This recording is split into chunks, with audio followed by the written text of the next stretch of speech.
ഇന്നത്തെ രാത്രിയിലെ ദൈവവചന ധ്യാനത്തിനായിട്ട് എഫേസ്യ ലേഖനം 5-ാം അധ്യായത്തിന്റെ 25 മുതൽ 27 വരെയുള്ള വാക്യങ്ങൾ നമുക്ക് വായിക്കാം. Book of Ephesians chapter 5 versus 25 to 27. ഭർത്താക്കന്മാരെ, ക്രിസ്തുവും സഭയെ സ്നേഹിച്ചതുപോലെ നിങ്ങളുടെ ഭാര്യമാരെ സ്നേഹിക്കുവിൻ. അവൻ അവളെ വചനത്തോടു കൂടിയുള്ള ജലസ്നാനത്താൽ വെടിപ്പാക്കി വിശുദ്ധീകരിക്കേണ്ടതിനും കറ, ചുളുക്കം മുതലായത് ഒന്നുമില്ലാതെ സഭയെ ശുദ്ധവും നിഷ്കളങ്കവുമായി തനിക്ക് തന്നെ നേതൃസോടെ മുൻനിർത്തേണ്ടതിന് തന്നെത്താൻ അവൾക്ക് വേണ്ടി ഏൽപ്പിച്ചു കൊടുത്തു. പരിശുദ്ധ പിതാവേ, അടിയങ്ങൾ അങ്ങയെ സ്തുതിക്കുന്ന പശ, അങ്ങയെ ആരാധിക്കുന്നു, അങ്ങയെ മഹത്വപ്പെടുത്തുന്നു. അങ്ങയുടെ പുത്രന്റെ പരിശുദ്ധ നാമത്തിൽ അടിയങ്ങൾക്ക് ഒരുമിച്ച് ദൈവസഭയായി തിരുസന്നിധിയിൽ വരുവാൻ വീണ്ടും ഒരു സമയം ഞങ്ങൾക്ക് തന്നതിനായി സ്തോത്രം. കേൾപ്പിച്ച വചനത്തിനായിട്ട് നന്ദി പറയുന്ന കർത്താവേ, ഇന്നത്തെ രാത്രിയിലും തിരികെ പ്രകാരം അടിയങ്ങളോട് സംസാരിക്കണമേ. അങ്ങയുടെ വചനം ഹൃദയത്തിൽ സ്വീകരിപ്പാൻ കർത്താവേ, ഞങ്ങളുടെ പരിശുദ്ധാത്മാവിനാൽ ഞങ്ങളെ സഹായിക്കണമേ. ശ്രേഷ്ഠമേറിയ മർമ്മപ്രധാനമായി വചനങ്ങളുടെ ആഴങ്ങളെ ഗ്രഹിപ്പാൻ കർത്താവ് ഞങ്ങൾക്ക് ഇന്നത്തെ രാത്രി കൃപ തരണമെന്ന് പ്രാർത്ഥിക്കുന്നു. ഞങ്ങളെ ഓരോരുത്തരെയും അറിഞ്ഞ്, ഞങ്ങളുടെ അവസ്ഥകളെ അറിഞ്ഞ്, ഞങ്ങളുടെ ചിന്തകളെ അറിഞ്ഞ്, അങ്ങേക്ക് ഞങ്ങളെക്കുറിച്ചുള്ള പദ്ധതികൾ അങ്ങറിയുന്നത് കൊണ്ട് ശ്രേഷ്ഠമേറിയ ആ പദ്ധതികളിലേക്ക് ഈ തിരുവചന ശുശ്രൂഷയോടെ ഞങ്ങളെ നടത്തിക്കാണ്. അങ്ങയുടെ നാമം മഹത്വപ്പെടുത്തണം, യേശു കർത്താവിന്റെ പരിശുദ്ധ നാമത്തിൽ തന്നെ. ആമേൻ. എല്ലാവരും പ്രാർത്ഥനയോടെ കർത്താവിന്റെ സന്നിധിയിൽ. സഹോദരങ്ങളെ, ഈ കേട്ട വചനഭാഗം നമ്മൾ പല സമയങ്ങളിൽ പല ആവർത്തികളിൽ ധ്യാനിച്ചിട്ടുള്ളതും കേട്ടിട്ടുള്ളതുമാണ്. ഇത് ഭാര്യ ഭർത്തൃ ബന്ധത്തെ കുറിച്ചാണ് ഈ വചനഭാഗം. 22-ാമത്തെ വാക്യം മുതൽ താഴേക്ക് 5-ാം അധ്യായത്തിന്റെ 22 മുതലുള്ള വാക്യങ്ങളിൽ നമ്മൾ താഴേക്ക് വായിക്കുന്നത്. എന്നാൽ ഇന്ന് ഭാര്യ ഭർത്തൃ ബന്ധത്തെ കുറിച്ചല്ല ഞാൻ സംസാരിക്കാനായിട്ട് വരുന്നത്. അവിടെ നിന്ന് മറ്റൊരു ഭാഗം എടുക്കാനായിട്ട് ഞാൻ ആഗ്രഹിക്കുക. ഇവിടെ എഫേസ്യ ലേഖനം എന്ന് പറഞ്ഞൊരു കുടുംബ ലേഖനമാണ്. ദൈവത്തിന്റെ സഭ പണിയപ്പെടുന്നത് പോലെ ദൈവത്തിന്റെ ജനം, ആ സഭയിലുള്ള ദൈവമക്കൾ, അവരുടെ കുടുംബങ്ങൾ പണിയപ്പെടണം. ആ വിഷയമാണ് പ്രധാനമായിട്ടും എഫേസ്യ ലേഖനത്തിൽ നമ്മൾ പഠിക്കുന്നത്, ഈ ഭാഗങ്ങളിൽ പഠിക്കുന്നത്. അപ്പൊ ഭാര്യ ഭർത്തൃ ബന്ധത്തിൽ ഭാര്യയും ഭർത്താവും എങ്ങനെയായിരിക്കണം, ഭർത്താവ് എങ്ങനെയാണ് ഭാര്യയെ സ്നേഹിക്കേണ്ടത്, ഭാര്യ എങ്ങനെയാണ് ഭർത്താവിന് കീഴ്പ്പെട്ടിരിക്കേണ്ടത് എന്നൊക്കെ ഇവിടെ പഠിപ്പിക്കുന്ന സമയത്ത് ക്രിസ്തുവിനെയും സഭയെയും സംബന്ധിച്ച ഒരു ബന്ധത്തിലായി കാണിക്കുന്നത്. ക്രിസ്തു സഭയെ സ്നേഹിക്കുന്നത് പോലെ ഭർത്താവ് ഭാര്യയെ സ്നേഹിക്കണം.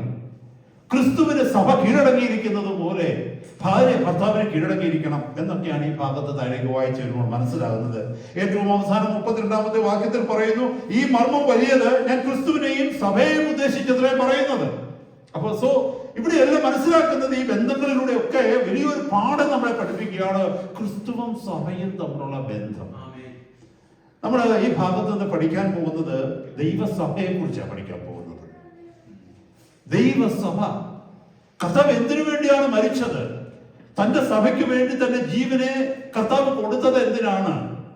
തന്റെ സന്നിധിയിൽ ദൈവത്തിന്റെ സഭ എത്ര ശ്രേഷ്ഠമാണ്, ദൈവത്തിന്റെ സഭയെ എത്രമാത്രം ശുദ്ധീകരിക്കുവാനും വിശുദ്ധിയോടെ ദൈവത്തിന്റെ ജനത്തെ നടത്തുവാനും ദൈവം ആഗ്രഹിക്കുന്നു എന്നുള്ള വലിയ മർമ്മപ്രധാനമായ ചില വിഷയങ്ങളാണ് ഇന്നത്തെ രാത്രി ഇതുമായി ബന്ധപ്പെട്ട് നമ്മൾ കേൾക്കുവാനായിട്ട് ആഗ്രഹിക്കുന്നത്. സഹോദരങ്ങളെ, ഇന്നത്തെ മെസ്സേജിന് ഞാനൊരു ടൈറ്റിൽ ഇടുകയാണെങ്കിൽ ഞാൻ അതെങ്ങനെയാണ് വായിക്കുവാനായിട്ട് ആഗ്രഹിക്കുന്നത്? The way church should go. ദൈവത്തിന്റെ സഭ പോകേണ്ട വഴി, ദൈവത്തിന്റെ സഭ പോകേണ്ട വഴി, ദൈവത്തിന്റെ സഭ പോകേണ്ട വഴി ഇന്നതെന്നാണ് വളരെ വ്യക്തമായിട്ട് ദൈവത്തിന്റെ വചനത്തിൽ കർത്താവ് കാണിച്ചു തന്നിരിക്കുന്നു.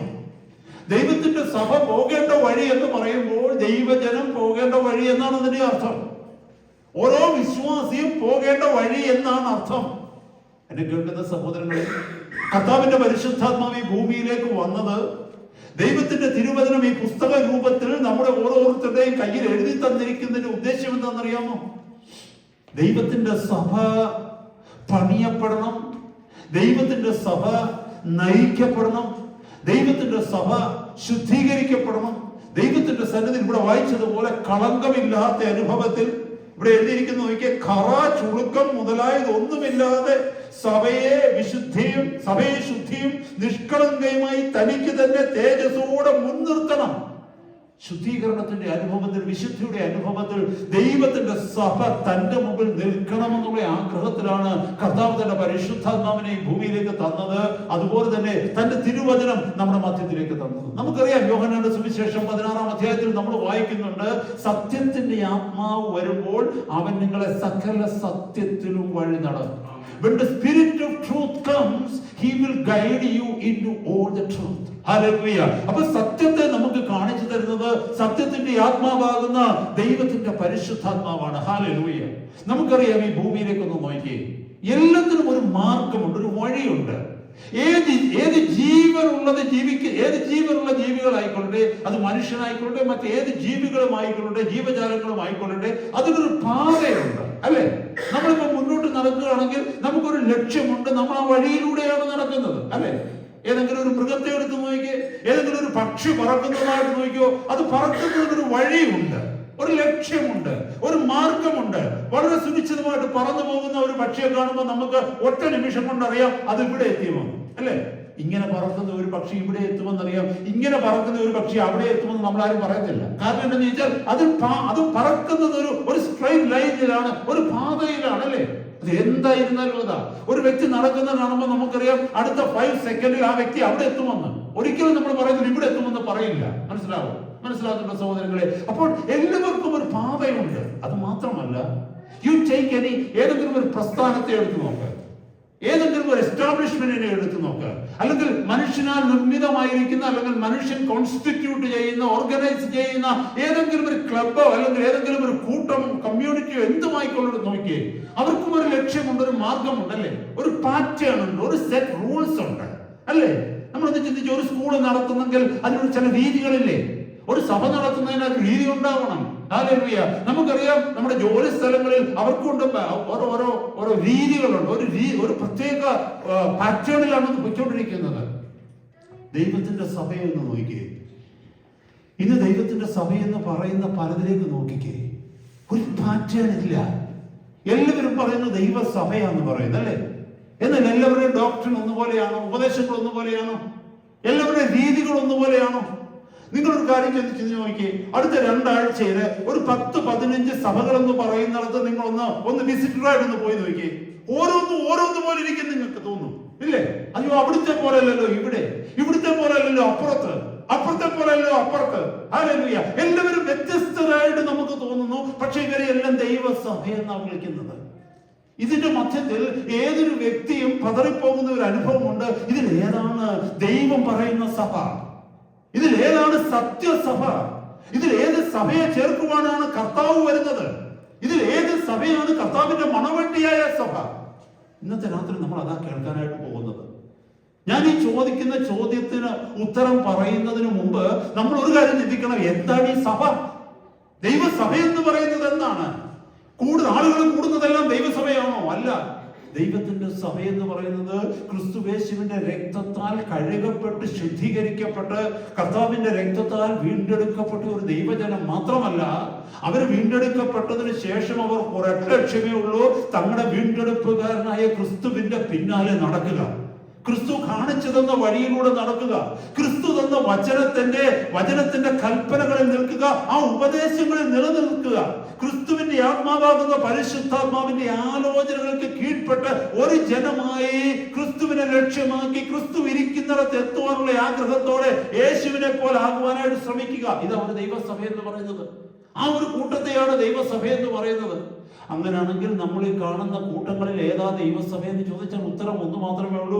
ഇപ്പൊ നമ്മൾ ഈ പറഞ്ഞ കാര്യങ്ങൾ എവിടെ കാണാൻ പറ്റുമോ അതാ ദൈവസഭ. മറന്നു പോകരുത് സഹോദരങ്ങളെ, അതാ ദൈവത്തിന്റെ സഭ എന്ന് പറയുന്നത്. അപ്പോൾ എന്താണെന്ന് മനസ്സിലാക്കേണ്ടത്, ചർച്ച് മസ്റ്റ് ബി ലെഡ്. ദൈവത്തിന്റെ സഭ എന്ന് പറയുന്നത് നയിക്കപ്പെടുന്നതായിരിക്കണം. ദൈവത്തിന്റെ സഭ നാഥനില്ലാത്ത കളരിയാകരുത് ദൈവത്തിന്റെ സഭ.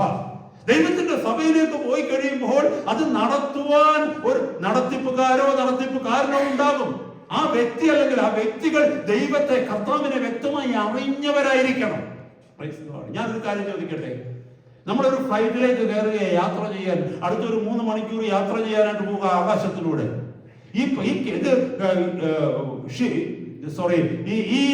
ഫ്ലൈറ്റ് നയിക്കുന്ന ക്യാപ്റ്റനെ അല്ലെങ്കിൽ പൈലറ്റിനെ നമുക്ക് വിശ്വാസമില്ലെന്ന് വെച്ചോ, നമ്മളിൽ എത്ര പേരാ ഫ്ലൈറ്റ് യാത്ര ചെയ്യും? നമ്മൾ നോക്കി ഉടനെ ഫ്ലൈറ്റ് ക്യാപ്റ്റൻ കടന്നു വരിക, ക്യാപ്റ്റൻ നടന്നു വരിക, വേച്ച് നടന്നു വരിക, നല്ലപോലെ മദ്യപിച്ച് ഒക്കെ ഇങ്ങനെ വേച്ച് കണ്ണൊക്കെ ചുമന്ന് നമ്മളെയൊക്കെ ഒന്ന് നോക്കി ഇങ്ങനെ കയറി പോയി കഴിഞ്ഞാൽ, ഞാനൊരു കാര്യം നിങ്ങളോട് പറയാം. ഫ്ലൈറ്റിന്റെ ഗേറ്റിന് അവിടുത്തെ നമ്മൾ ഇരുന്നാലും നമ്മൾ അങ്ങോട്ടും ഇങ്ങോട്ടും നോക്കി, ഈ പുള്ളിയാണെന്ന ഫ്ലൈറ്റ് ഓടിക്കുന്നത് ചിന്തിക്കും അദ്ദേഹം.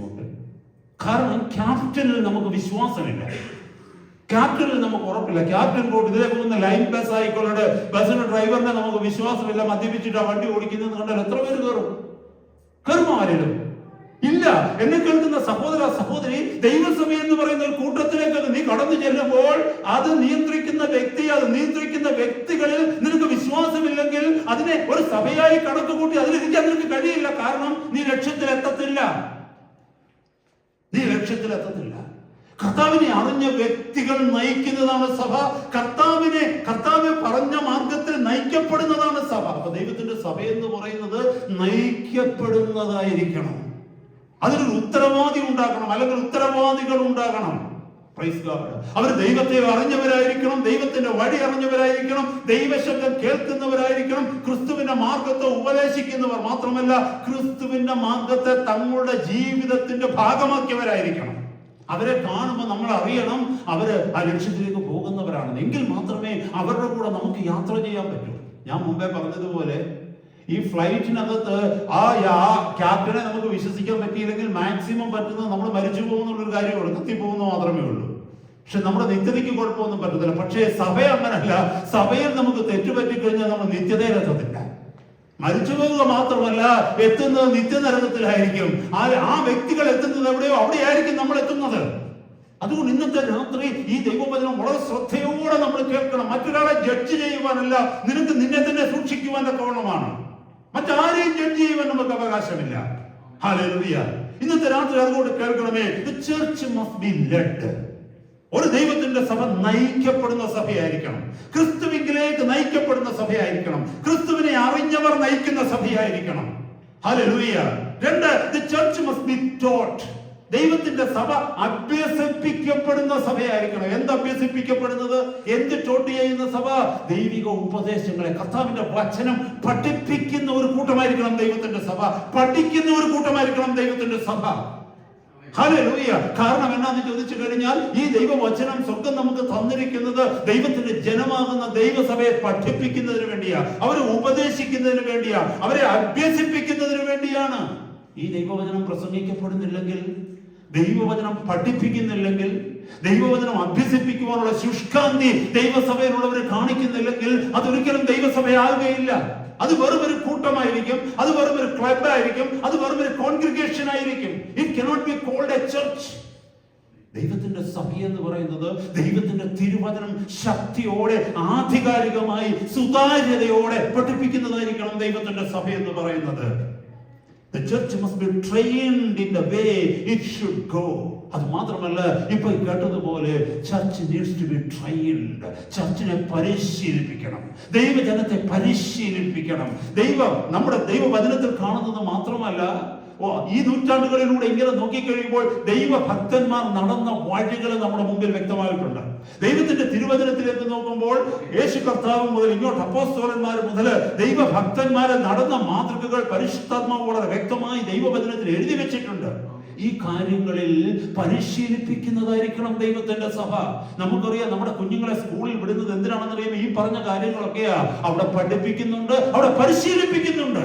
ഭൗതിക കാര്യങ്ങൾ അവിടെ പഠിപ്പിക്കുന്നുണ്ട്, ഭൗതിക കാര്യങ്ങൾ അവരെ പരിശീലിപ്പിക്കുന്നുണ്ട്. അതുപോലെ ആത്മീക കാര്യങ്ങൾ ക്രിസ്തുവിനെ കുറിച്ച് പഠിപ്പിക്കുകയും ക്രിസ്തുവിന്റെ വഴി പരിശീലിപ്പിക്കുകയും ചെയ്യുന്നതാണ് ദൈവത്തിന്റെ സഭ. ഞാൻ 5 പ്രധാനപ്പെട്ട കാര്യങ്ങൾ പറഞ്ഞ് പെട്ടെന്ന് ദൈവവചന ശുശ്രൂഷ നിർത്തുവാനായിട്ട് ആഗ്രഹിക്കുക. ദൈവത്തിന്റെ സഭ പോകേണ്ട വഴി എന്താണ്? ദൈവത്തിന്റെ സഭ തിരഞ്ഞെടുക്കേണ്ട വഴി എന്താണ് എന്ന് പറഞ്ഞാൽ, ഞാനും നിങ്ങളും നമ്മുടെ ആത്മീയ ജീവിതത്തിൽ പോകേണ്ടുന്ന വഴി എന്താണ്? നമ്മുടെ സഭ ഏത് ദിശയിലേക്കാണ് പോകേണ്ടത് നമ്മൾ മനസ്സിലാക്കണം. 1, the church should go the way of Christ. ക്രിസ്തു നടന്ന പാതയിലൂടെ നടക്കുന്നതാണ് ദൈവത്തിന്റെ സഭ. മറന്നു പോകരുത്, ക്രിസ്തു നടന്ന പാതയിലൂടെ നടക്കുന്നതാണ് ദൈവത്തിന്റെ സഭ. Not the way of culture or tradition, because culture is of the world, there is no uniformity in there. നമ്മൾ ചിന്തിക്കണമേ, കൾച്ചർ അനുസരിച്ച് ട്രഡീഷൻ അനുസരിച്ച് പോകുന്നതല്ല ദൈവത്തിന്റെ സഭ. ദൈവത്തിന്റെ സഭ ക്രിസ്തു കാണിച്ച വഴിയിലൂടെ പോകുന്നതാണ്. എന്താ കൾച്ചറിന്റെയും ട്രഡീഷന്റെയും പ്രോബ്ലം എന്നറിയാമോ? കൾച്ചറിന്റെയും ട്രഡീഷന്റെയും പ്രോബ്ലം എന്താണെന്ന് ചോദിച്ചാൽ, ഓരോ ദേശത്തിനും ഓരോ കൾച്ചർ ഉണ്ട്, ഓരോ ദേശത്തിനും ഓരോ ട്രഡീഷൻ ഉണ്ട്. അങ്ങനെയാണെങ്കിൽ ഇന്ത്യയിലുള്ള സഭ പോലെ ആയിരിക്കത്തില്ല അമേരിക്കയിലുള്ള സഭ, അമേരിക്കയിലുള്ള സഭ പോലെ ആയിരിക്കത്തില്ല ജർമ്മനിയിലുള്ള സഭ, അവിടുത്തെ പോലെ ആയിരിക്കത്തില്ല UK സഭ. കാരണം ട്രഡീഷൻ അനുസരിച്ച്, കൾച്ചർ അനുസരിച്ചാണ് ദൈവത്തിന്റെ സഭ നയിക്കപ്പെടുന്നതെങ്കിൽ നമുക്ക് പല രീതിയിൽ യൂണിഫോമിറ്റി ഉണ്ടാക്കത്തില്ല, ഐക്യത ഉണ്ടാകത്തില്ല. പക്ഷെ കർത്താവിന്റെ സഭ എന്ന് പറയുന്നത് ഐക്യതയുള്ളതാണ്. കാരണം എന്താണെന്നറിയാമോ? ഒരു തിരുവചനം അവർ പഠിക്കുന്നത്, ഒരു പരിശുദ്ധാത്മാവാണ് അവരെ നയിക്കുന്നത്. അത് ലോകത്തിന്റെ ഏത് ഭാഗങ്ങളിലായിക്കൊള്ളട്ടെ സഹോദരങ്ങളെ, ദൈവത്തിന്റെ സഭയ്ക്ക് ഒരൊറ്റ മാതൃക മാത്രമേ ഉള്ളൂ. ദൈവത്തിന്റെ സഭയ്ക്ക് ഒരൊറ്റ ലക്ഷ്യം മാത്രമേ ഉള്ളൂ. ദൈവത്തിന്റെ സഭയ്ക്ക് ഒരു ആഗ്രഹം മാത്രമേ ഉള്ളൂ. ദൈവത്തിന്റെ സഭയിലെ ദൈവജനത്തിന്റെ മാർഗം ഒന്ന് മാത്രമാണ്. അത് എവിടെ, ലോകത്തിന്റെ എവിടെ പോയാലും, സംസ്കാരമുള്ള ദേശങ്ങളിൽ പോയാലും സംസ്കാരമില്ലാത്ത ദേശങ്ങളിൽ പോയാലും, പരിഷ്കൃത രാജ്യങ്ങളിൽ പോയാലും അപരിഷ്കൃത രാജ്യങ്ങളിലേക്ക് പോയെന്ന് പറഞ്ഞാലും, അല്ലെങ്കിൽ ലോകത്തിന്റെ ഏത് കോണുകളിൽ പോയാലും ദൈവത്തിന്റെ സഭയ്ക്ക് ഒരൊറ്റ വഴിയേ ഉള്ളൂ, ഒരൊറ്റ രീതിയേ ഉള്ളൂ, ഒരൊറ്റ മാർഗമേ ഉള്ളൂ, ഒരൊറ്റ സ്റ്റൈലേ ഉള്ളൂ, ഒരൊറ്റ കൾച്ചറേ ഉള്ളൂ. അത് ദൈവവചനം കാണിച്ചു തന്നിരിക്കുന്ന കൾച്ചറാണ്. മറന്നു പോകരുത് സഹോദരങ്ങളെ. അതുകൊണ്ട് ആരും ചിന്തിക്കരുത്, ഓ അവരുടെ കൾച്ചർ അങ്ങനെ ആയതുകൊണ്ടാണെന്ന്. No, culture has nothing to do with the church and the style of the church. Hallelujah. കാരണം ക്രിസ്തു നടന്ന വഴിയാണ് നമ്മുടെ വഴി, ക്രിസ്തു നടക്കുന്ന മാർഗമാണ് നമ്മുടെ മാർഗം. Not the way of convenience or easy go. It is the way of the flesh, not willing to pay a price. നമ്മൾ ഒരിക്കലും ചിന്തിക്കരുത് സഭ പോകേണ്ട വഴി കൺവീനിയൻസ്, സൗകര്യം അനുസരിച്ച് ഏറ്റവും ഈസി ആയിട്ടുള്ള വഴിയിലൂടെയാണ് സഭ പോകേണ്ടതെന്ന്. ഈസി ആയിട്ടുള്ള വഴി അന്വേഷിക്കുന്നത് ആരാന്നറിയാമോ? നമ്മുടെ ഫ്ലഷ്. വില കൊടുക്കണ്ടല്ലോ. നമുക്ക് എളുപ്പമുള്ള വഴികൾ അന്വേഷിക്കുന്നത് ആത്മാവിന്റെ വഴിയല്ല, ജഡത്തിന്റെ വഴിയാണ്. ഏറ്റവും ഷോർട്ട് കട്ടായിട്ടുള്ള വഴി, ഏറ്റവും ലളിതമായിട്ടുള്ള വഴി, വില കൊടുക്കാൻ വില നമുക്ക് അതിന് അസൗകര്യങ്ങളൊന്നും വരത്തില്ല, വില കൊടുക്കണ്ട. ഇതെന്തിനാ ഞാൻ ഇങ്ങനെയൊക്കെ പറയുന്നത് ചോദിച്ചാൽ, ഇന്ന് അങ്ങനെ ആക്കിയിരിക്കുക മനുഷ്യർ. ചൂടടിക്കണ്ട, കൂടുതൽ തണുപ്പ് കൂടണ്ട, കൂടുതൽ ബോറടിക്കരുത്, സമയം കുറച്ചു, സൗകര്യങ്ങൾ വർദ്ധിപ്പിച്ചു. മനസ്സിലായല്ലോ? മെസ്സേജിന്റെ സമയം കുറച്ചു. നിങ്ങൾ ചിന്തിച്ച് നമ്മൾ ഒരു സാധാരണ സഭയിലൊക്കെ പോയി കഴിഞ്ഞാൽ ദൈവത്തിന്റെ വചനത്തിന് മാക്സിമം കൊടുക്കുന്നത് 20 മിനിറ്റ്സ് ഒരു ദിവസം. ഒരു സെർമണിന്റെ മാക്സിമം അതിന് മുന്നമേ പറയും 20 മിനിറ്റ്സ് കൂടുതലെന്ന് പലരോട് പറയും. ഇന്ന് വന്ന് അങ്ങനെയായി. പണ്ട് അങ്ങനെയല്ലായിരുന്നു. ദൈവവചനത്തിനായിരുന്നു ദൈവസഭയിൽ പ്രാധാന്യം. ദൈവവചനം പഠിപ്പിക്കുക എന്നുള്ളതായിരുന്നു അത്യാവശ്യം. കാരണം എവിടെ ദൈവത്തിന്റെ വചനം പഠിപ്പിക്കുന്നു അവിടെയാണ് വിടുതൽ സംഭവിക്കുക, അവിടെയാണ് പാപബോധം സംഭവിക്കുക.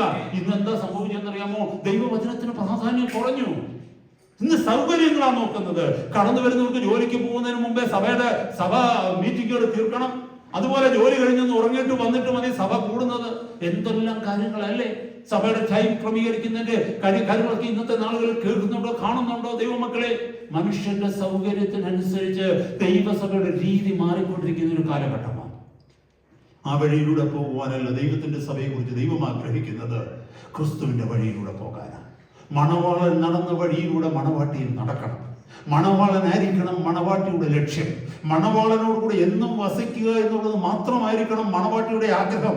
മണവാളനെ പ്രസാദിപ്പിക്കുക എന്നുള്ളതിനാണ് തന്നെ വിളിച്ചിരിക്കുന്നതെന്ന് മണവാട്ടിക്ക് ബോധ്യമുണ്ടാവണം. എങ്കിൽ മാത്രമേ അവർക്ക് ഒരുമിച്ച് ജീവിക്കാൻ കഴിയൂ. നമ്മൾ മനസ്സിലാക്കണം. And again, not the way of the popularity, that is doctrine of majority, acceptance and business. ഈ മെജോറിറ്റി അനുസരിച്ച് പോകുന്ന, പോപ്പുലാരിറ്റിക്ക് പോകുന്നതല്ല ദൈവസഭയുടെ വഴി. നമുക്കറിയാം, ഒരു കാലഘട്ടത്തിൽ നോക്കിക്കഴിഞ്ഞാൽ, 1-ാം നൂറ്റാണ്ടിലേക്ക് നോക്കിക്കഴിഞ്ഞാൽ പോപ്പുലർ അല്ലായിരുന്നു സഭ. ദൈവത്തിന്റെ സഭ എന്ന് പറയുന്നത് സമൂഹത്താൽ റിജക്റ്റഡ് ആയിരുന്നു, സമൂഹത്താൽ പെർസിക്യൂട്ടഡ് ആയിരുന്നു. എല്ലാവരും പീഡിപ്പിച്ചിരുന്ന ഒരു കൂട്ടമായിരുന്നു ദൈവത്തിന്റെ സഭ. എല്ലാവരും തള്ളിക്കളഞ്ഞ ഒരു കൂട്ടമായിരുന്നു ദൈവത്തിന്റെ സഭ. അധികാരികൾ അവർക്കെതിരായിരുന്നു, ദേശവാസികൾ അവർക്കെതിരായിരുന്നു, സമൂഹം മുഴുവനും അവർക്കെതിരായിരുന്നു, വീട്ടുകാർ അവർക്കെതിരായിരുന്നു, നാട്ടുകാരെതിരായിരുന്നു. കാരണം അന്നത്തെ ദൈവസഭ എന്ന് പറഞ്ഞാൽ ചുരുക്കം ചില മനുഷ്യർ മാത്രമേ അന്ന് ഉണ്ടായിരുന്നുള്ളൂ 1-ാം നൂറ്റാണ്ടിൽ ദൈവത്തിന്റെ സഭയിൽ. നിങ്ങൾക്കറിയാമോ സഹോദരങ്ങളെ, പോപ്പുലാരിറ്റിക്ക് വേണ്ടി നിൽക്കുന്നതല്ല ദൈവത്തിന്റെ സഭ. പോപ്പുലാരിറ്റിക്ക് വേണ്ടി നിൽക്കുന്നത്, മെജോറിറ്റിക്ക് വേണ്ടി നിൽക്കുന്നത് ദൈവസഭയല്ല, രാഷ്ട്രീയമാണ്, പൊളിറ്റിക്സ് ആണ്. ദൈവത്തിന്റെ സഭ പൊളിറ്റിക്സ് അല്ല. ആളുകൾ കൂടുമ്പോൾ സഭ വളരുന്നു എന്ന് നിങ്ങൾ പറയരുത്. ആളുകൾ കൂടുമ്പോൾ വളരുന്നതല്ല ദൈവത്തിന്റെ സഭ. കൂടി വരുന്ന ജനത്തിന്റെ ജീവിതത്തിൽ ഉണ്ടാകുന്ന ആത്മീക മുന്നേറ്റമാണ് ദൈവസഭയുടെ വളർച്ച. മനസ്സിലാക്കണം സഹോദരങ്ങളെ.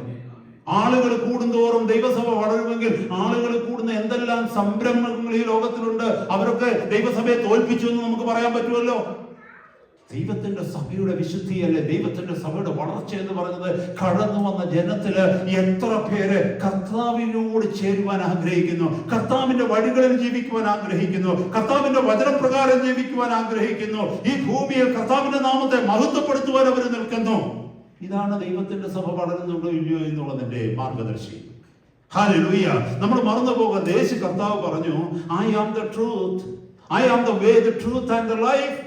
യോഹന്നാന്റെ സുവിശേഷം 14-ാം അധ്യായത്തിന്റെ 6-ാമത്തെ വാക്യം. ഞാൻ തന്നെ വഴിയും സത്യവും ജീവനുമാകുന്നു. അങ്ങനെയാണെങ്കിൽ നമ്മൾ ചിന്തിച്ച ദൈവസഭയുടെ വഴി എന്തുവാ? ക്രിസ്തുവാണ് നമ്മുടെ വഴി. ഞാൻ തന്നെ വഴിയും സത്യവും ജീവനുമാകുന്നു. If he is the way, then church must walk his way. This is the way, this way is narrow. ക്രിസ്തുവാണ് വഴിയെങ്കിൽ, കർത്താവ് പറഞ്ഞു ഞാൻ തന്നെ വഴിയും സത്യവും ജീവനുമാകുന്നു. ക്രിസ്തുവാണ് നമ്മുടെ വഴിയെങ്കിൽ ആ വഴി ക്രിസ്തു അല്ലാത്തതൊന്നുമല്ല, ക്രിസ്തു മാത്രമാണ് വഴി. ക്രിസ്തുവിലൂടെ മാത്രമേ. അതുമല്ല കർത്താവ് പറഞ്ഞു, എന്നിലൂടെ അല്ലാതെ ആർക്കും പിതാവിന്റെ അടുക്കൽ എത്തുവാൻ കഴിയുകയില്ല. None can reach the Father without me. എന്നിലൂടെ അല്ലാതെ, only by me. എന്നിലൂടെ മാത്രമേ പിതാവിന്റെ അടുക്കൽ ക്രിസ്തു സ്വർഗത്തില് അല്ലെങ്കിൽ പിതാവ് ഇരിക്കുന്നിടത്ത് എത്തുവാനായിട്ട് ഒരു വ്യക്തിക്ക് പറ്റൂ. അപ്പൊ മറ്റൊരു വഴി അവിടെ ഇല്ല സഹോദരങ്ങളെ. മത്തായിയുടെ സുവിശേഷം 7-ാം അധ്യായത്തിന്റെ 13-14 വാക്യങ്ങളിൽ പറയുന്നു, enter through the narrow gate, for wide is the gate and broad is the road that leads to destruction, and many enter through it, but small is the gate and narrow the road that leads to life, and only a few shall find it. ആരെങ്കിലും ഒന്ന് വായിച്ചേ മത്തായിയുടെ സുവിശേഷം 7-ാം അധ്യായത്തിന്റെ 13-14 വാക്യങ്ങൾ. Mathew 7:13 and 14. നാശത്തിലേക്ക് പോകുന്ന വാതിൽ വീതിയുള്ളതും. ആദ്യം പറഞ്ഞ എന്താണെന്നറിയാമോ? ഇടുക്കുവാതിലിലൂടെ കടക്കേ. Enter through the straight gate. ഇടുക്കുവാതിലിലൂടെ നിങ്ങൾ കടക്കണം. ദൈവസഭയെ വിളിച്ചിരിക്കുന്ന വിളി ക്രിസ്തുവാകുന്ന വഴിയിലൂടെ പോകാനാണ്. ക്രിസ്തുവാകുന്ന വഴി എന്ന് പറയുന്നത് ഇടുക്കു വഴിയാണ്, ലോകത്തിന്റെ വഴിയല്ല. ലോകത്തിന്റെ വഴിയല്ല. ദൈവത്തിന്റെ സഭയിൽ റെസ്ട്രിക്ഷൻസ് ഉണ്ട്. ദൈവത്തിന്റെ സഭയ്ക്കൊരു മാർഗമുണ്ട്. ദൈവത്തിന്റെ സഭയ്ക്കൊരു വഴിയുണ്ട്. ദൈവം വരച്ചു തന്നിരിക്കുന്ന ഒരു പ്ലാനും ഒരു പദ്ധതിയുമുണ്ട്. ദൈവത്തിന്റെ സഭയ്ക്ക് കർത്താവ് ചൂണ്ടിക്കാണിക്കുന്ന ഒരു മാർഗമുണ്ട്. ആ മാർഗം വിട്ട് മനുഷ്യന്റെ മാർഗത്തിലൂടെ മുമ്പേ പറഞ്ഞതുപോലെ മെജോറിറ്റി പോകുന്നതിന്റെ കൂടെയോ പോപ്പുലാരിറ്റി പോകുന്നതിന്റെ കൂടെയോ ട്രഡീഷൻ പഠിപ്പിക്കുന്നതിന്റെ കൂടെയോ കൾച്ചർ കാണിക്കുന്നതിന്റെ കൂടെയോ അല്ല നമ്മൾ പോകേണ്ടത്. കർത്താവ് കാണിച്ചു തന്ന വഴി, ആ വഴിയെ കുറിച്ചാണ് സഹോദരി പറഞ്ഞത്. ഇടുക്കുവാതിലൂടെ കടപ്പിൻ. നാശത്തിലേക്ക് പോകുന്ന വഴി വിശാലവും അതിൽ കൂടെ കടക്കുന്നവർ അനേകരുമാകുന്നു. അപ്പോൾ ഒരു വലിയ വഴി നിങ്ങൾ കാണുന്നു. മെജോറിറ്റി പോകുന്നത് കാണുമ്പോൾ ഓർക്കുക, കർത്താവ് പറയുന്നു ഇടുക്കുവാതിലൂടെ മെജോറിറ്റിക്ക് കയറാൻ പറ്റത്തില്ല. അതിലൂടെ കടക്കുന്നവർ അനേകരാകുന്നു എന്ന് പറയുന്നു. പക്ഷേ പിന്നീട് പറയുന്നു ഇടുക്കുവാതിലൂടെ കടക്കുന്നവർ വളരെ ചുരുക്കമാണ്. അവരാ ജീവനിൽ എത്തില്ല. വിശാലമായ വഴിയിലൂടെ കടക്കുന്നു പോകുന്നവർ നാശത്തിലാണ് എത്തുന്നതെന്ന്. എന്നെ കേൾക്കുന്ന സഹോദര സഹോദരി, ഇവിടെ ഇരിക്കുന്ന എത്ര പേര് ചിന്തിക്കുന്നു ആളുകളുടെ എണ്ണം കൂടുന്നതൊക്കെ ശരിയാണെന്ന്?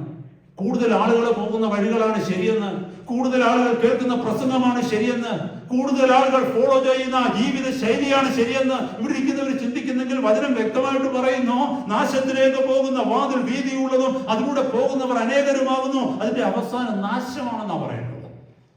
നിങ്ങൾ എത്ര പേർക്ക് അറിഞ്ഞുകൊണ്ട് നാശത്തിലേക്ക് പോകണം ദൈവമക്കളെ? ക്രിസ്തുവിന്റെ വഴി മാത്രം. ക്രിസ്തുവിന്റെ വഴി എന്ന് പറയുന്നത് it is A narrow way. What does it mean? ഇതിന്റെ അർത്ഥം ക്രിസ്തുവിന്റെ വഴിയിലൂടെ നടക്കുക എന്ന് പറഞ്ഞാൽ അതിന്റെ അർത്ഥം എന്താണെന്ന് അറിയാമോ? Loving like Jesus. സെൽഫ്ലെസ്ലി നമ്മൾ സ്നേഹിക്കണം. യേശു സ്നേഹിച്ചതിനെ നമ്മൾ സ്നേഹിക്കണം. യേശു വെറുത്തതിനെ നമ്മൾ വെറുക്കണം. നമ്മുടെ നാഥൻ സ്നേഹിക്കുവാൻ പഠിപ്പിച്ചതിന് പോലെ നമ്മൾ മറ്റുള്ളവരെ സ്നേഹിക്കുന്നവരായി തീരണം. പാപത്തെ സ്നേഹിക്കാൻ നമുക്ക് കഴിയുകയില്ല. ലോകത്തെ സ്നേഹിക്കുവാൻ കഴിയുകയില്ല. ദൈവത്തെ വേദനിപ്പിക്കുന്ന ഒന്നിനെയും നമുക്ക് സ്നേഹിക്കുവാൻ കഴിയുകയില്ല.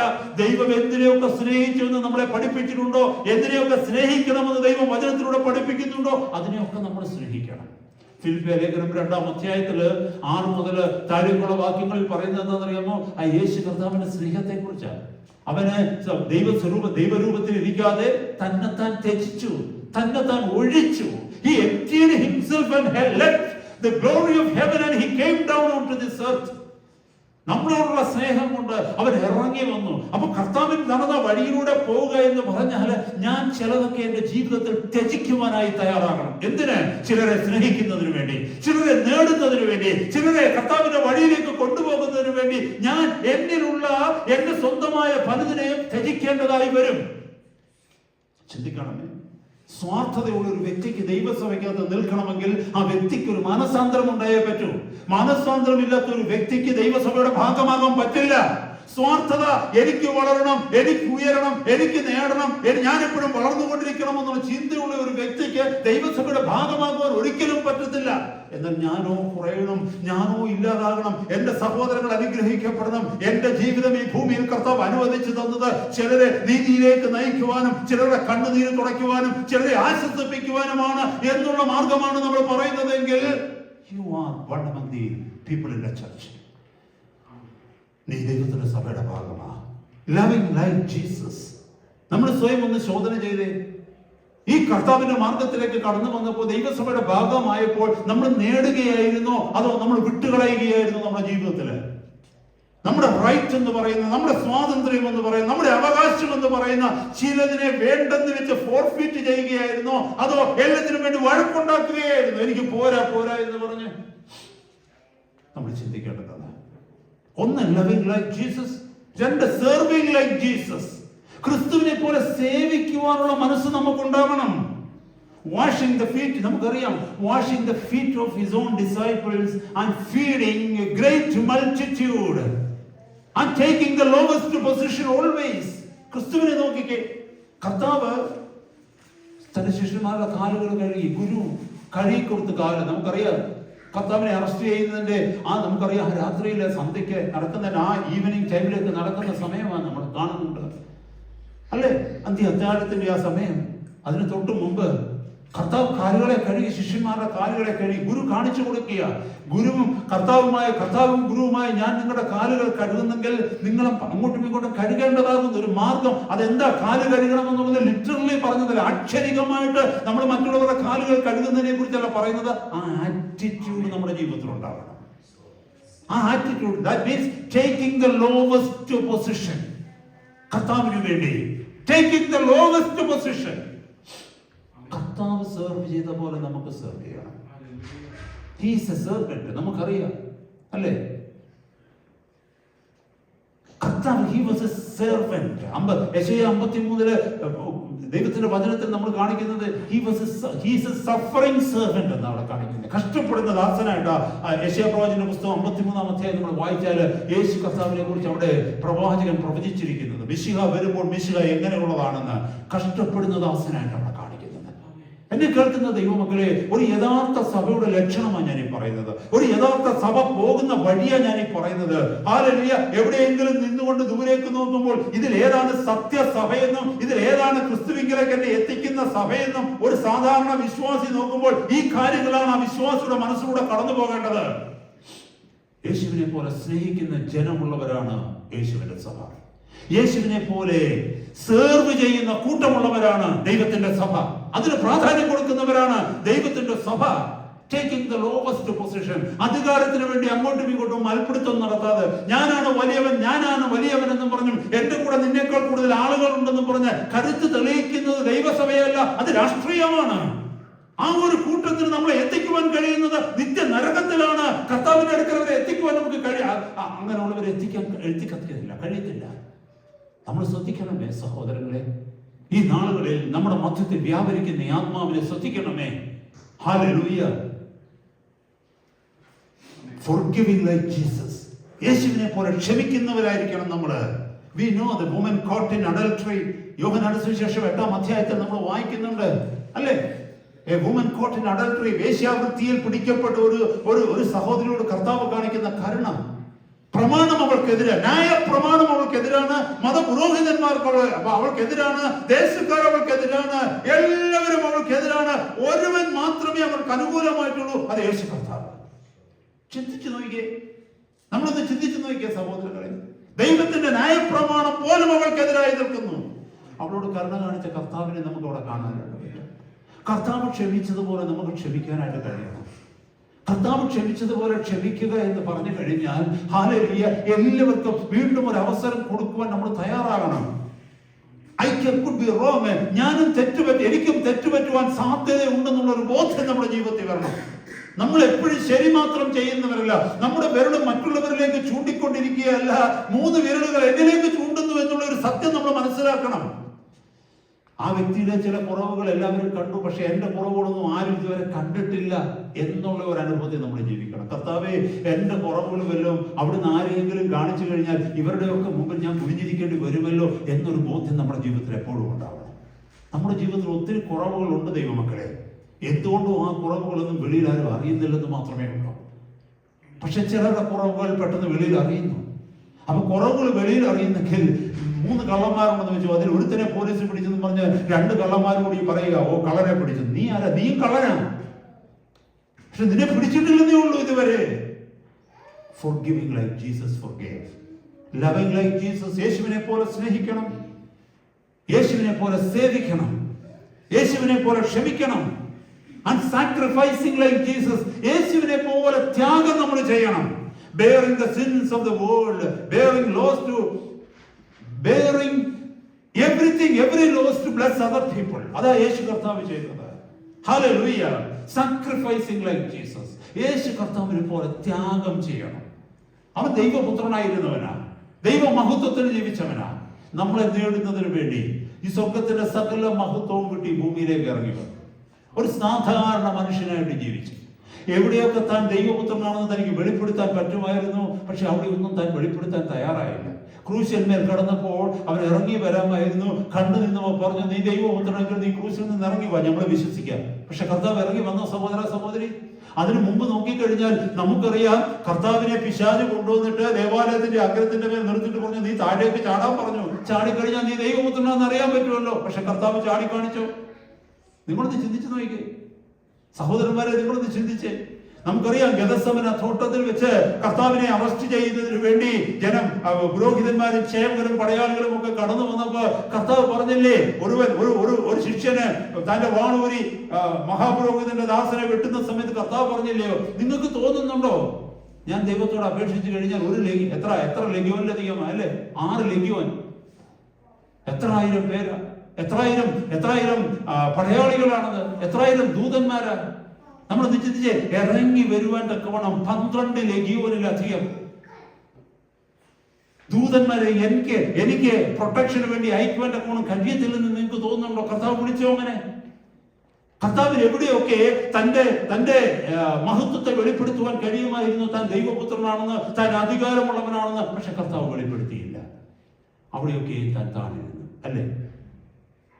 എന്നെ കേൾക്കുന്ന സഹോദരന്മാരെ, സഹോദരിമാരെ, ഇവിടെയൊക്കെ നമ്മൾ മനസ്സിലാക്കേണ്ടത്, hallelujah, he was sacrificing his own title, he was sacrificing his own comfort, he was sacrificing his own കർത്താവിൻ്റെതായിട്ടുള്ള എല്ലാം അവിടുന്ന് സാക്രിഫൈസ് ചെയ്ത് എന്തിന്? എന്നെയും നിങ്ങളെയും രക്ഷിക്കുവാൻ തക്കവണ്ണം. Then speaking truth with grace, കർത്താവ് സത്യം സംസാരിച്ച് കൃപയോടുകൂടി കർത്താവ് സംസാരിച്ചു. ദൈവവചനത്തിൽ പറയുന്നു, നിങ്ങളുടെ വായിൽ നിന്ന് പോകുന്ന വാക്കുകൾ ഉപ്പിനാൽ രുചി വരുത്തിയതും കൃപ നിറഞ്ഞതുമായിരിക്കണം. കൊലോസ്യ ലേഖനത്തിൽ നമ്മൾ വായിക്കുന്നുണ്ട്, ഉപ്പിനാൽ രുചി വരുത്തിയതും കൃപ നിറഞ്ഞതുമായിരിക്കണം. യേശു കർത്താവ് സത്യമാണ് സംസാരിക്കുന്നത്, പക്ഷെ സത്യം സംസാരിക്കുന്നത് താൻ കൃപയിലൂടെയായിരുന്നു സംസാരിക്കുന്നത്. ഞാൻ എന്തിനാ ഇത് പറഞ്ഞതെന്ന് ചോദിച്ചാൽ, യേശുവിന്റെ വഴിയിലൂടെ നടക്കുന്ന ഒരു ജനമാണ് ദൈവത്തിന്റെ സഭയെന്ന് പറയുമ്പോൾ ഈ ക്വാളിറ്റീസ് നമ്മളിൽ ഉണ്ടാകണം. എങ്കിൽ മാത്രമേ നമുക്ക് പറയാൻ പറ്റൂ യേശു കർത്താവിന്റെ വഴിയിലൂടെയാണ് നടക്കുന്നത്. The way the church should go is not a mystery. Look at Jesus and we see the path clearly. യേശുവിന്റെ വഴിയിലൂടെ നടക്കുക, യേശു പോയ വഴിയിലൂടെ നടക്കുക എന്ന് പറയുന്നത് ഒരു മിസ്റ്ററി, ഒരു രഹസ്യമല്ല.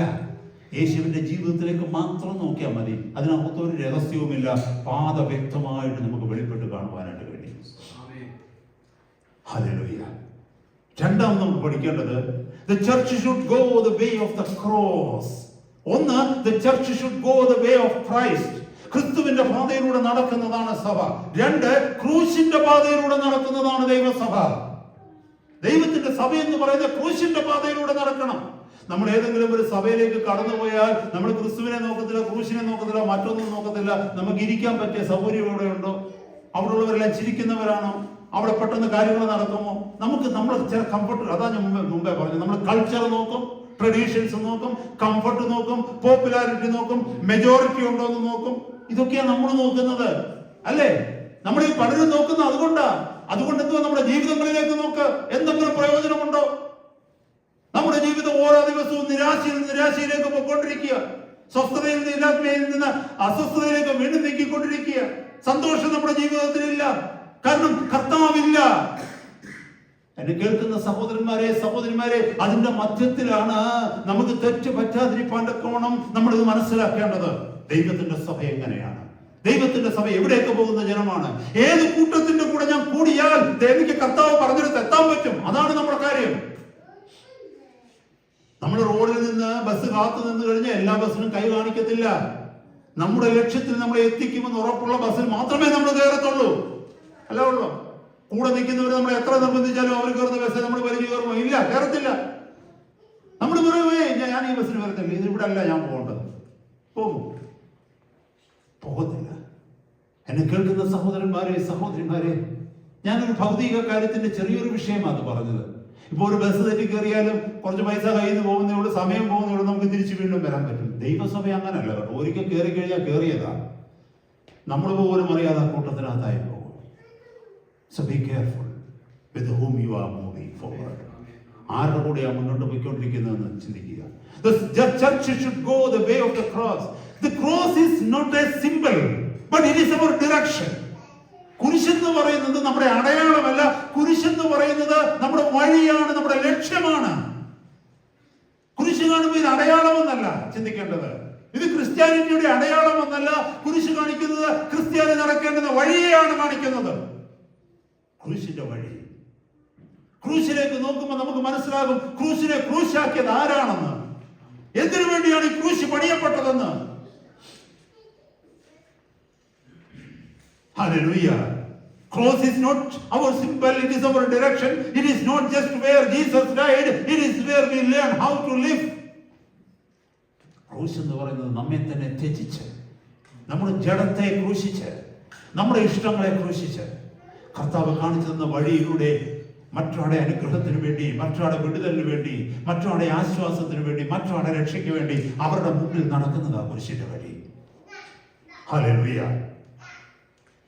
Our Lord said, if anyone wishes to follow me, he has to deny himself and carry his cross daily and follow me. Matthew 16, Luke 9 and Luke 14. മത്തായിയുടെ സുവിശേഷം 16-ാം അധ്യായം, ലൂക്കോസിന്റെ സുവിശേഷം 9-ാം അധ്യായം, ലൂക്കോസിന്റെ സുവിശേഷം 14-ാം അധ്യായത്തിലൊക്കെ വളരെ വ്യക്തമായി പറയുന്നു, ഒരുവനെ അനുഗമിച്ചാൽ അവൻ തന്നെത്താൻ ത്യജിച്ച് തന്റെ ക്രൂശ് എടുത്തുകൊണ്ട് ദിനംതോറും എന്നെ അനുഗമിക്കട്ടെ.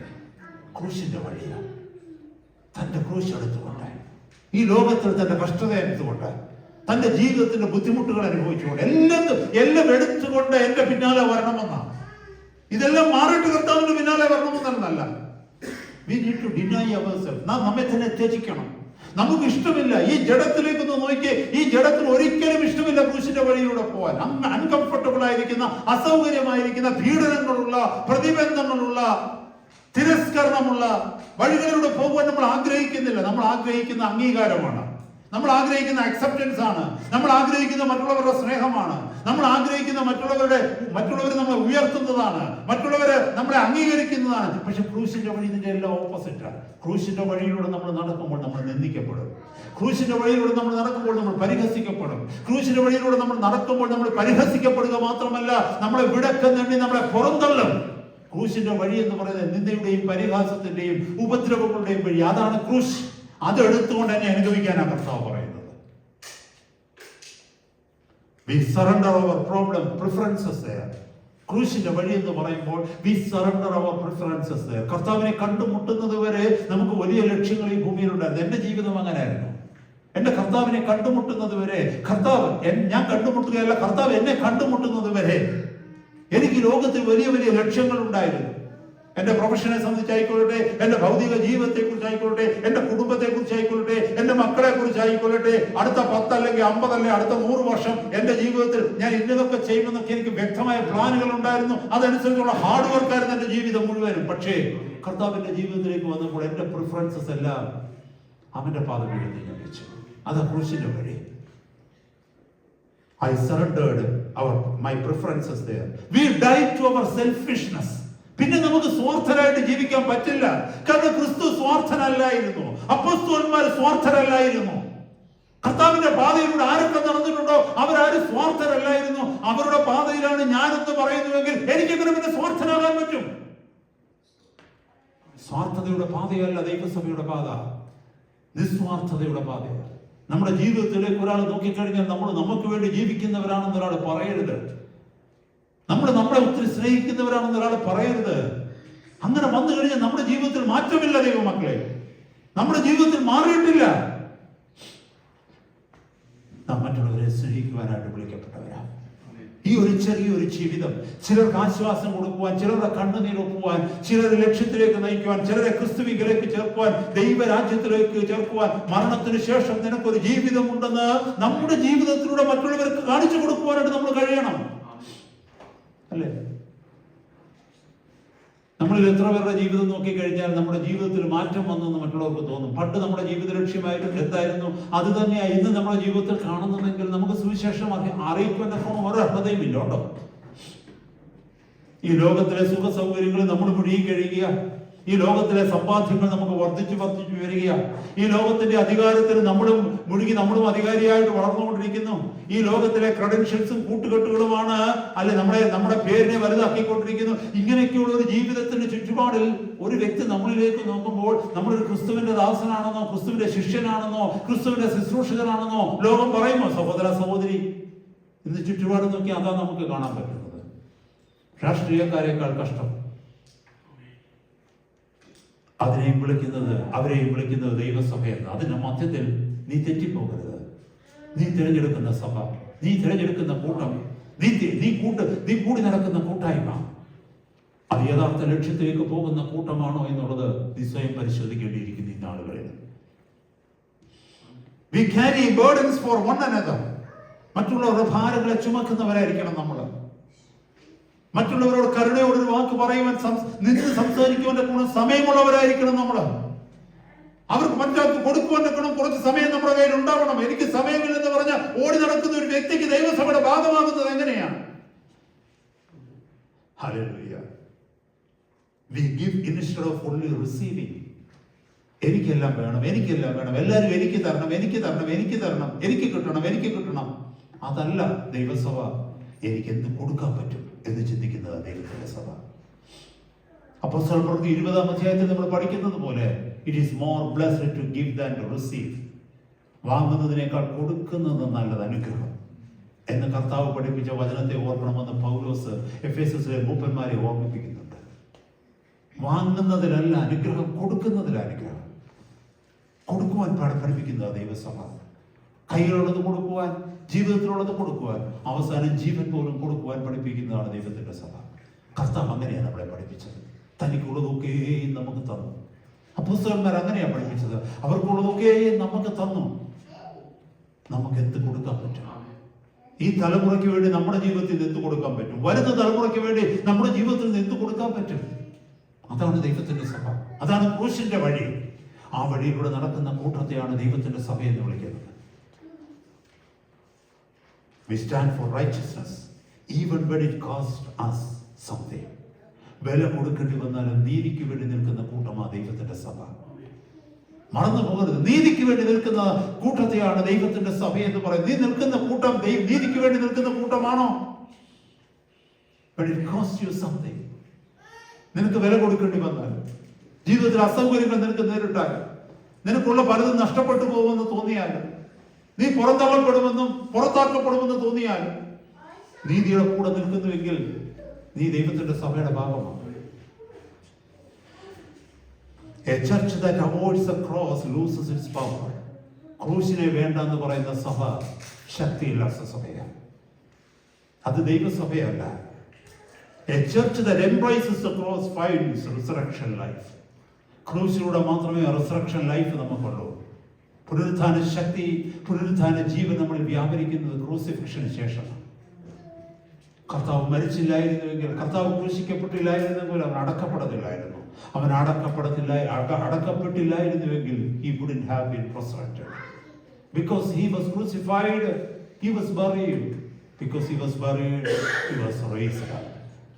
പുനരുത്ഥാന ശക്തി നമ്മളെ വ്യാപരിക്കുന്നത് ക്രൂശിന്റെ മാർഗത്തിലൂടെ നമ്മൾ നടക്കപ്പെടാം.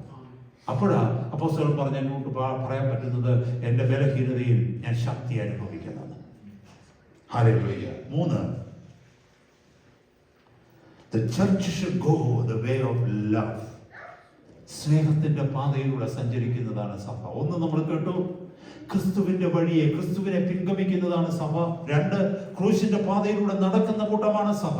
3, സ്നേഹത്തിന്റെ വഴിയിലൂടെ സഞ്ചരിക്കുന്ന കൂട്ടമാണ് ദൈവത്തിന്റെ സഭ. The church should go the way of love. Jesus said, യോഹന്നാന്റെ സുവിശേഷം 13-ാം അധ്യായം 34-35 വാക്യങ്ങളിൽ, By this shall all men know that you are my disciples, if you have love one to another. നിങ്ങൾ തമ്മിൽ സ്നേഹിക്കുന്നുവെങ്കിൽ നിങ്ങൾ എൻ്റെ ശിഷ്യന്മാരെന്ന് എല്ലാവരും അറിയും. സ്നേഹത്തെ കാണിക്കുന്നതാണ്. സ്നേഹമാണ് എവിഡൻസ് സഭയുടേത്. This is the way. നമ്മളൊന്ന് ചുറ്റുപാട് നോക്കിയേ, ഈ ദൈവസഭ എന്ന് പറയുന്നത് സ്നേഹം വല്ലതും കാണാൻ പറ്റുന്നുണ്ടോ? അവർ തമ്മിൽ സ്നേഹിക്കുന്നത് കാണാൻ പറ്റുന്നുണ്ടോ? അതോ തമ്മിൽ ഫൈറ്റ് ചെയ്യുന്നതാണോ കാണാൻ പറ്റുന്നത്? തമ്മിൽ ഫയർ ചെയ്യുന്നതാണോ കാണാൻ പറ്റുന്നത്? ഒരാളെ നിലനിൽപ്പിനെ മറ്റൊരാൾ ഇല്ലാതാക്കുന്നതാണോ കാണാൻ പറ്റുന്നത്? ഒരാളെ തേജോവധം ചെയ്യുന്നതാണോ കാണാൻ പറ്റുന്നത്? പിന്നെ എങ്ങനെ നിങ്ങൾക്ക് അതിനെ സഭയെന്ന് വിളിക്കാൻ പറ്റും? ദൈവ സഭയെന്ന് വിളിച്ചോ. പക്ഷെ ഈ വല്ല ഹിന്ദു സഭയെന്നോ മുസ്ലിം സഭയെന്നോ പല സഭകളൊക്കെ ഉണ്ട്, അല്ലെ? ഒത്തിരി സഭകളൊക്കെ ഉണ്ട്. അങ്ങനെ ഒരു സഭയെന്ന് വേണേ വിളിച്ചു. ദൈവസഭയെന്ന് വിളിക്കരുത്. ദൈവസഭയ്ക്കകത്ത് സ്നേഹമുണ്ട്. നിങ്ങൾ തമ്മിൽ സ്നേഹിക്കുമ്പോഴാണ് നിങ്ങൾ എന്റെ ശിഷ്യന്മാരെന്ന് അറിയുന്നത്. ഒരാളുടെ കഴുത്തിന് പിടിക്കുമ്പോഴല്ല, ഒരാളുടെ കോളറിനെ പിടിച്ച് തള്ളുമ്പോഴല്ല, ഒരാളുടെ മേൽ മറ്റൊരു അധികാരം കാണിക്കുമ്പോഴല്ല. ദൈവസഭയാകില്ലത്. നമ്മളെ തന്നെ ശോധന ചെയ്യണം. നമ്മൾ മറ്റാരെയും ജഡ്ജ് ചെയ്യരുത്. നമ്മുടെ ഈ കൂട്ടം ദൈവസഭയാണോ എന്ന് നമ്മൾ ആദ്യം ചിന്തിക്കണം. നിങ്ങളൊരു ദൈവസഭയുടെ കൂട്ടത്തിലാണോ എന്ന് ചിന്തിക്കണം. നിങ്ങൾ യഥാർത്ഥ വഴിയിലൂടെയാണോ പോയിക്കൊണ്ടിരിക്കുന്നതെന്ന് ചിന്തിക്കണം. ആദ്യം കേട്ടതുപോലെ നിങ്ങൾ പണിയപ്പെടുന്നുണ്ടോ എന്ന് ചിന്തിക്കണം. നിങ്ങൾ പരിശീലിപ്പിക്കപ്പെടുന്നുണ്ടോ എന്ന് ചിന്തിക്കണം. നിങ്ങൾ ഉപദേശം പ്രാപിക്കുന്നുണ്ടോ എന്ന് ചിന്തിക്കണം. അതോ are you in A wrong bus? അതോ ഒരു തെറ്റായ വാഹനത്തിലാണോ നിങ്ങൾ പോകുന്നത്? തെറ്റായ ദിശയിലേക്ക്, തെറ്റായിട്ടുള്ളവർ നയിക്കുന്നിടത്ത്.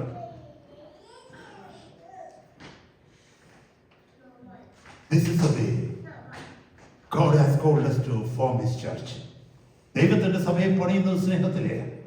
ബിൽഡിംഗ് അല്ല അവിടെ ഇമ്പോർട്ടന്റ്, മ്യൂസിക് അല്ല അവിടെ ഇമ്പോർട്ടന്റ്, പ്രോഗ്രാംസ് അല്ല അവിടെ ഇമ്പോർട്ടന്റ്. ഇതൊക്കെ ലോകത്തിലെ എന്റർടൈൻമെന്റ്സ് ആണ്. മനസ്സിലായോ? Big buildings, big programmes, big events. എപ്പോഴും ഈവന്റുകൾ, എപ്പോഴും പ്രോഗ്രാമുകൾ. എന്തിനാ? To entertain the people. To entertain the people. ആളുകൾക്ക് മുമ്പിൽ എന്തെങ്കിലും കാണിക്കണ്ടേ, കൊടുക്കണ്ടേ? ആളുകൾ ബോറടിക്കാതിരിക്കണ്ടേയോ? One after another. I tell you, nothing ever can bring you to Christ unless God's love is manifest in our midst. ദൈവസ്നേഹം നമ്മളിൽ വ്യാപരിച്ചില്ലെങ്കിൽ, ദൈവസ്നേഹം നമ്മളിൽ പകരപ്പെട്ടില്ലെങ്കിൽ, കർത്താവിന്റെ സ്നേഹം പരസ്പരം നമുക്ക് കൊടുക്കാൻ കഴിഞ്ഞിട്ടില്ലെങ്കിൽ, എന്നെ കേൾക്കുന്ന ദൈവമക്കളെ, ദൈവമഹത്വം നമ്മളിലൂടെ വെളിപ്പെടത്തില്ല. ഹല്ലേലൂയ.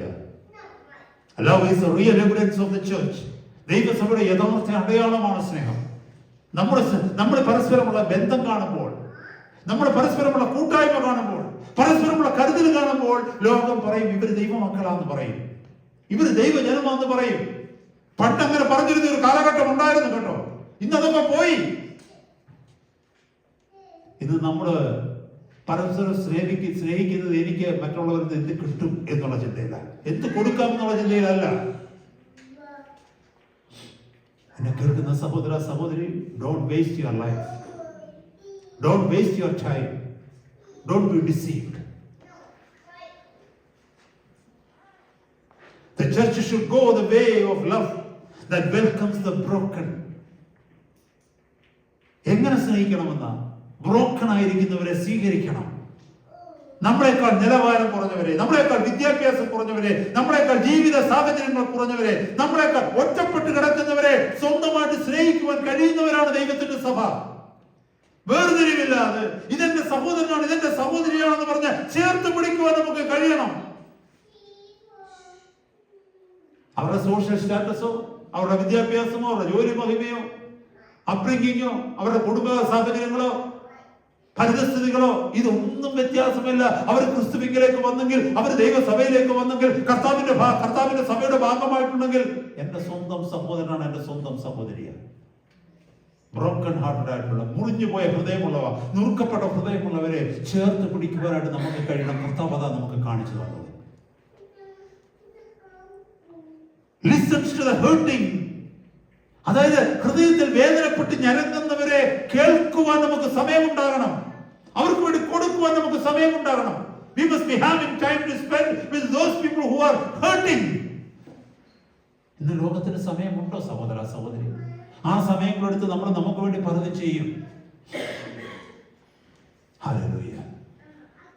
നമ്മുടെ സമയങ്ങളെ മാറ്റിവെച്ചിട്ട് മറ്റുള്ളവരുടെ അനുഗ്രഹത്തിന് വേണ്ടി, ദൈവസഭയുടെ അനുഗ്രഹത്തിന് വേണ്ടി, ദൈവസഭയുടെ പ്രവർത്തനങ്ങൾക്ക് വേണ്ടി നമ്മൾ മുന്നോട്ടിറങ്ങി നമ്മൾ ചെയ്യുന്നതാണ് ദൈവത്തിന്റെ സഭ. Lift the fallen. വീണ് കിടക്കുന്നവരെ എഴുന്നേൽപ്പിക്കുക. Encourage them to stand up. വീണ് കിടക്കുന്നവരെ എൻകറേജ് ചെയ്യുന്നതാണ് ദൈവത്തിന്റെ സഭ. നിൽക്കുന്നവരെ വീഴ്ത്തുന്നതല്ല ദൈവത്തിന്റെ സഭ.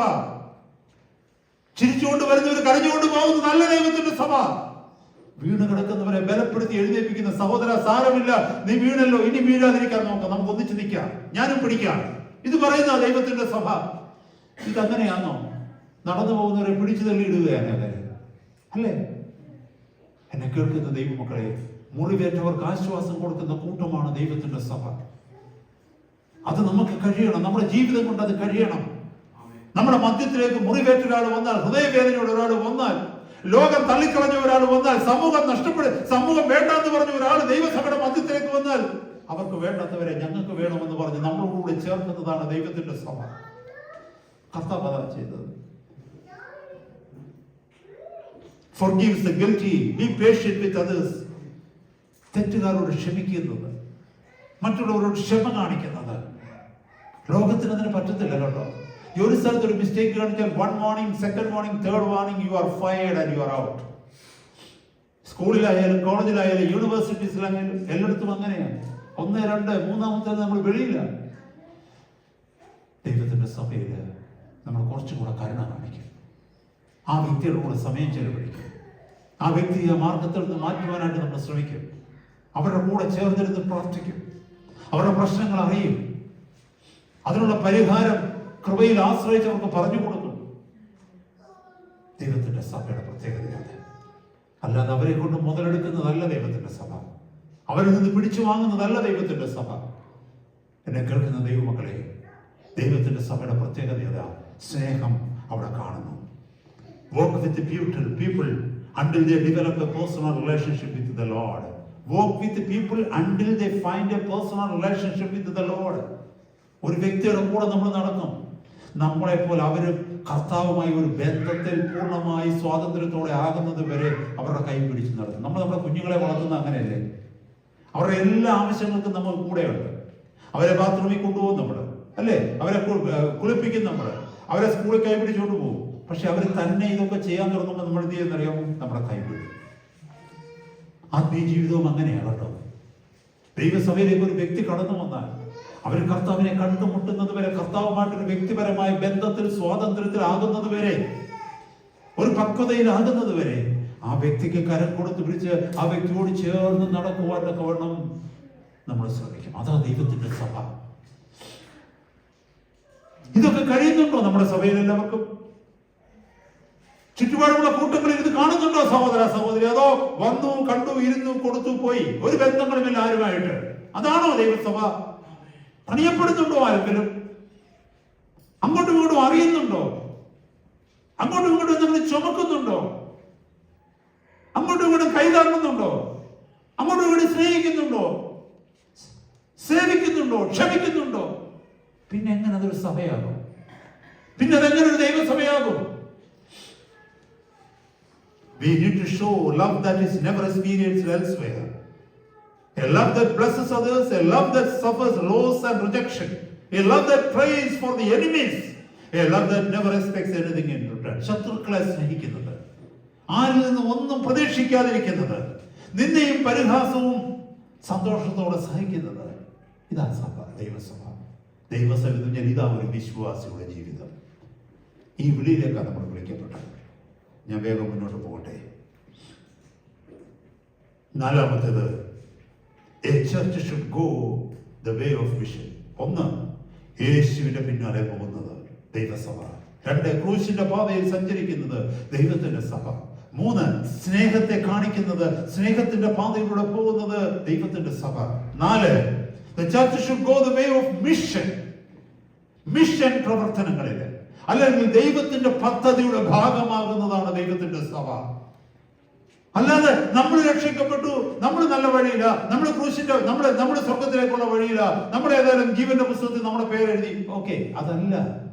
ദൈവത്തിന്റെ പദ്ധതിയുടെ ഭാഗമായി തീരണം നമ്മൾ. The church is not a museum for saints, it's a hospital for sinners. ഒരു ദൈവദാസൻ പണ്ട് പ്രസംഗിച്ചത് ഞാൻ കേട്ടതാണ്. ഒരു ചർച്ച് എന്ന് പറയുന്നത് സെയിൻസിന്റെ മ്യൂസിയം അല്ല. സെയിൻസിനെ അടുക്കി വെച്ചേക്കുക. മ്യൂസിയം എന്ന് പറഞ്ഞാൽ നമുക്കറിയാമല്ലോ, എല്ലാം നമ്മളുണ്ട്, എല്ലാം വില കൂടിയ സാധനങ്ങളാണ്, കണ്ണാടി കൂടിനകത്ത് വെച്ചേക്ക് വയ്ക്കണം. അപ്പൊ ഒരു സഭയ്ക്കകത്ത് കടന്നു വന്നാൽ എല്ലാ വിശുദ്ധന്മാരും ഇങ്ങനെ ഇരിക്കുക, വിശുദ്ധകൾ അവിടെ ഇരിക്കുക. പാപി കയറി വന്ന പേർക്ക് ഞാനിവിടെ റോങ് പ്ലേസിലാണ് ഞാൻ എത്തിയത്. Church is not a museum for saints, but it is a hospital for sinners. ഞാനത് കേട്ടോ, അത് ഓർക്കുന്നത് മെസ്സേജ് പ്രിപ്പയർ ചെയ്തപ്പോൾ അത് ഓർക്കാൻ ഞാൻ എഴുതി വെച്ചതാണ്. എന്നെ കേൾക്കുന്ന ദൈവമക്കളെ എത്ര എത്ര കറക്റ്റാണ് അല്ലേ? മുറിവേറ്റവന് കടന്നു വന്ന് ചികിത്സിക്കപ്പെടുന്നതാ ദൈവസഭ. അല്ലാതെ വിശുദ്ധന്മാരാ, ഞങ്ങൾ എല്ലാവരും വിശുദ്ധന്മാരാന്ന് പറഞ്ഞ് ഓരോരോ വിശുദ്ധന്മാരെ അടുക്കി വെച്ചേക്കുന്നതല്ല ദൈവസഭ. അത് മ്യൂസിയമാണ്. There must be weeping in the church. There must be sacrifice in the church. Sharing burden in the church. Because it is a family caring for each other. അല്ലേ? അത് എന്റർടൈൻമെന്റ് ഇൻഡസ്ട്രി അല്ല സഭ. ഇതൊരു ബിസിനസ് അല്ല ദൈവസഭ. ദൈവത്തിന്റെ സഭ കണ്ണുനീരൊടുക്കുന്ന ഒരു കൂട്ടത്തിന്റെ കൂട്ടമാണ്, ഒരു ജനത്തിന്റെ കൂട്ടമാണ് ദൈവസഭ. ആർക്ക് വേണ്ടി കണ്ണുനീരൊടുക്കുന്നത്? സഹോദരങ്ങൾക്ക് വേണ്ടി കണ്ണുനീരൊടുക്കുന്ന ഒരു കൂട്ടം, സഹോദരങ്ങൾക്ക് വേണ്ടി ത്യാഗങ്ങൾ അനുഭവിക്കുന്ന ഒരു കൂട്ടം, മറ്റുള്ളവരുടെ ഭാരങ്ങളെ ചുമക്കുന്ന ഒരു കൂട്ടം, ആരുമില്ലാത്തവരോട് പറയാം ഞാൻ നിന്റെ കൂടെ ഉണ്ടെന്ന് പറയുന്ന ഒരു കൂട്ടം. അതാണ് ദൈവത്തിന്റെ സഭ. അതായിരുന്നു ആദ്യം ആ നൂറ്റാണ്ടിലെ ദൈവസഭ. ഓൾ ത്രൂ ദ സെഞ്ചുറീസ്, ഈ നൂറ്റാണ്ടുകളിലൂടെ അങ്ങനെ ഒരു സഭയെ, ദൈവസഭയെ നമുക്ക് കാണുവാനായിട്ട് കഴിയും. ഒരു ചെറിയ കൂട്ടമായിരുന്നു എല്ലാ നൂറ്റാണ്ടിലും ആ കൂട്ടം. ഇന്നുമുണ്ട് ആ ഒരു കൂട്ടം. പക്ഷെ പലപ്പോഴും അവരെ ആരും കാണുന്നില്ല, അറിയുന്നില്ല. നമ്മുടെ ഒന്നും കണ്ണിൽ അങ്ങനെയുള്ളവർ വരുന്നില്ല. കാരണം അവർക്ക് പേരും പെരുമയും പോപ്പുലാരിറ്റിയും മുമ്പേ പറഞ്ഞതൊന്നുമില്ല. ദൈവമക്കളെ, ദൈവത്തിന്റെ സഭ എന്ന് പറയുന്നത് നമ്മൾ മറന്നു പോകരുത്. The way of the church should go outward, not inward. Jesus said, go into all the world. ഞാൻ പറഞ്ഞല്ലോ, മിഷൻ, ദൈവത്തിന്റെ മിഷനുമായിട്ട് ചേർന്ന് പോകുന്ന ദൈവത്തിന്റെ സഭ. കർത്താവ് പറഞ്ഞതെന്നറിയാമോ? നമ്മൾ അകത്തോട്ട് കൂട്ടിയിരിക്കണം എന്നല്ല, നമ്മൾ പുറത്തേക്ക്. നമ്മൾ ഇവിടെ അനുഭവിക്കുന്ന സന്തോഷം ഈ പുറത്തേക്ക് വ്യാപരിക്കണം. സന്തോഷമില്ലാത്ത ഒരു ജനത്തോട് പറഞ്ഞ ഇവിടെ സന്തോഷമുണ്ടെന്ന്, സമാധാനമില്ലാത്ത ഒരു ജനത്തോട് പറഞ്ഞ ഇവിടെ സമാധാനമുണ്ടെന്ന്, സ്നേഹിക്കപ്പെടാത്ത ഒരു ജനത്തോട് പറഞ്ഞ ഇവിടെ സ്നേഹമുണ്ടെന്ന്. നമ്മൾ വെളിയിലേക്ക് ഇറങ്ങണം നമ്മുടെ സ്നേഹവുമായിട്ട്. We are on a mission. എന്താ മിഷൻ എന്നറിയാമോ? Spreading the love of Christ into this world of darkness.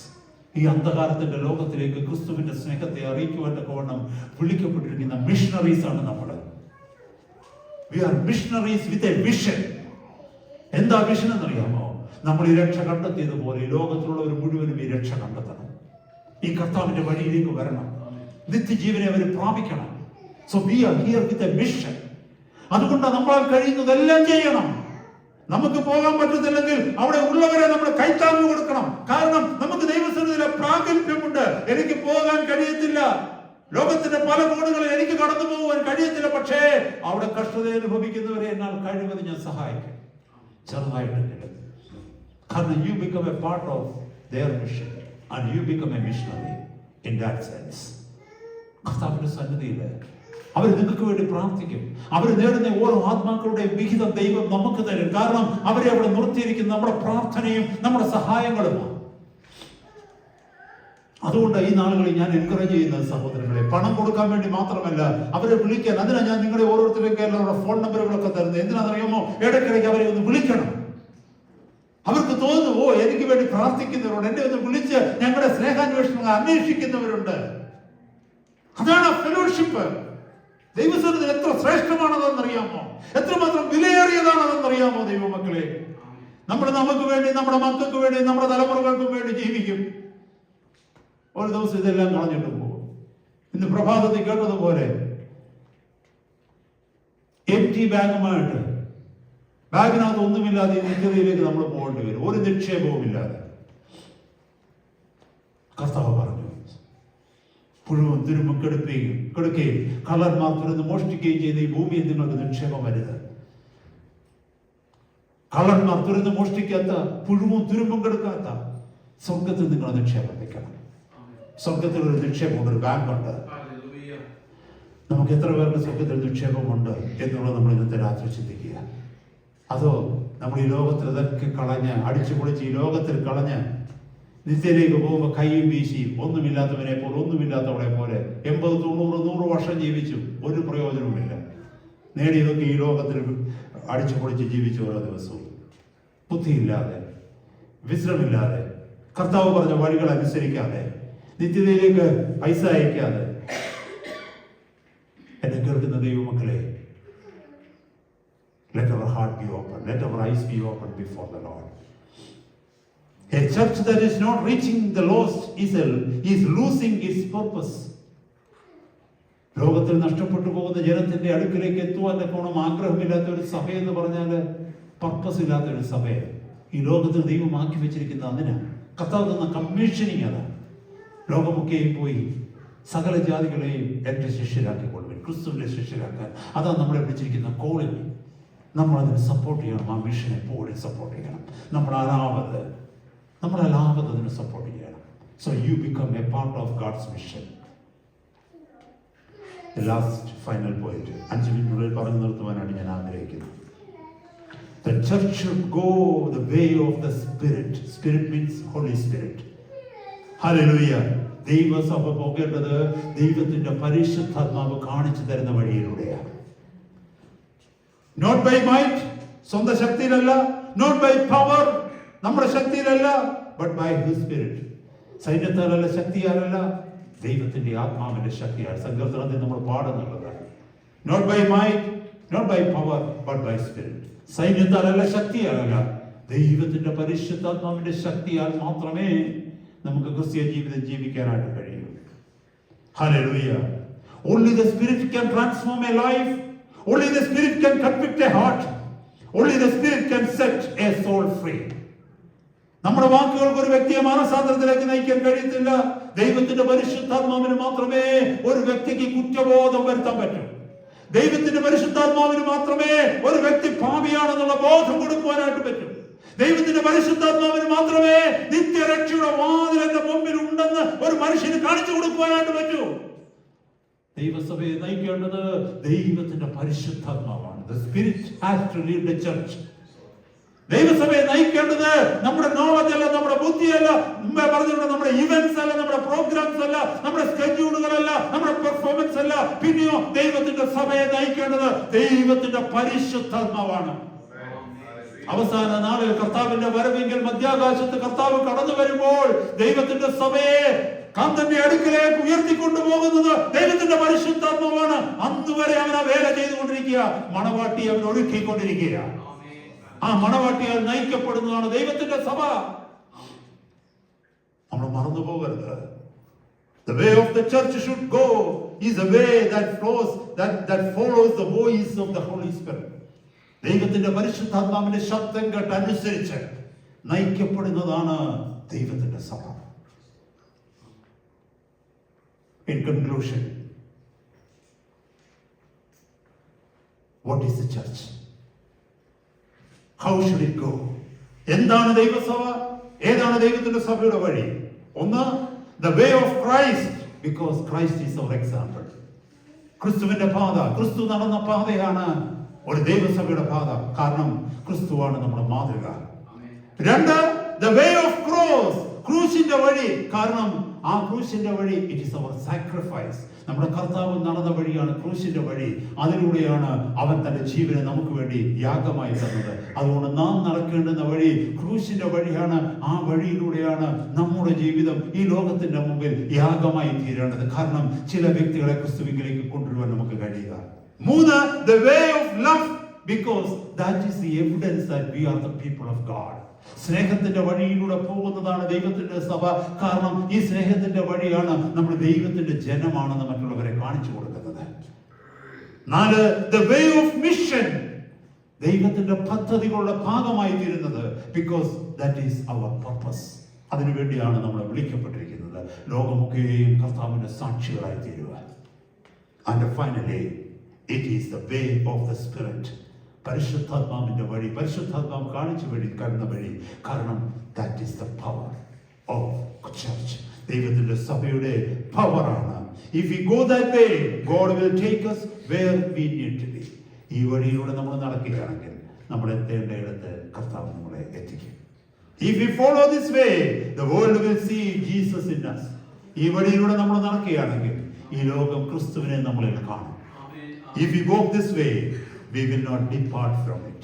ഈ വഴിയിൽ നമ്മൾ ആയിക്കഴിഞ്ഞാൽ നമ്മൾ ഒരിക്കലും ഈ വഴിയിൽ നിന്ന് പിന്നെ മാറിപ്പോകത്തില്ല. കാരണം നമ്മളെ നടത്തുന്നത് കർത്താവിന്റെ പരിശുദ്ധാത്മാവായിരിക്കും. കർത്താവിന്റെ സന്നിധി നമ്മൾ വണങ്ങാം.